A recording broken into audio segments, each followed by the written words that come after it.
Maybe you're an agent currently in the real estate business, feeling a little bit of uncertainty about whether or not this is a good career for you with a market shift.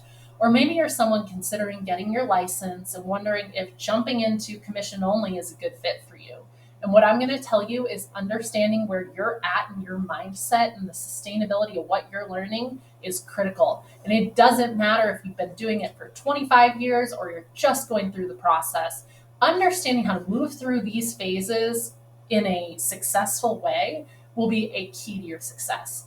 We share this exercise with our team, and most agents recognize that perhaps there's some growth to be had. So, what I want to walk you through today is the conscious competence model. This can apply to not just your professional life, it can apply to your hobbies, it can apply to your family and relationships.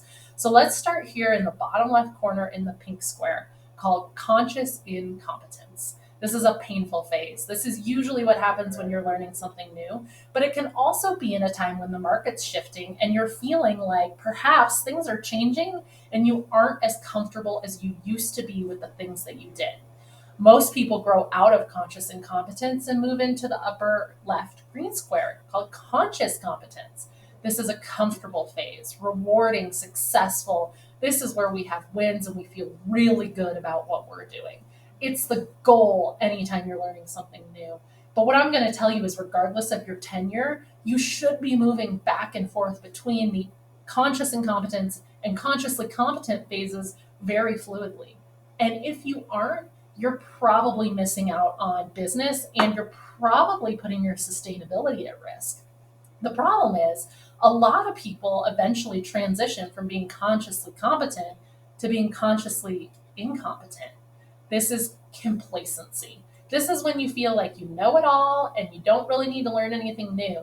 But in an industry that moves this quickly, it is critical that you always remain consciously aware of what you're competent in, because the reality is no one's perfect and we are all incompetent at some things. The only way to get good at them is to recognize where you need work and growth.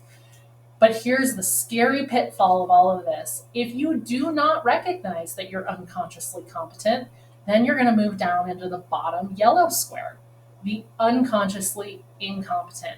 A quickly evolving industry will almost always see people fall into this phase.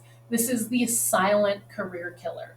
If you don't recognize that it's happening, others are going to take market share for you. You have to become consciously aware of your incompetence and move back through the circle again at all phases of your career.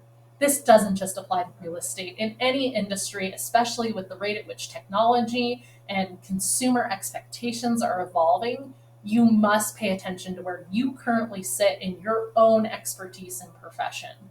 I hope this was helpful for you. I love coaching and talking to people about these kind of things. So if you want to talk about it, doesn't have to be real estate specific. I would love and encourage the conversation. Hope you enjoy these videos and we'll see you next time.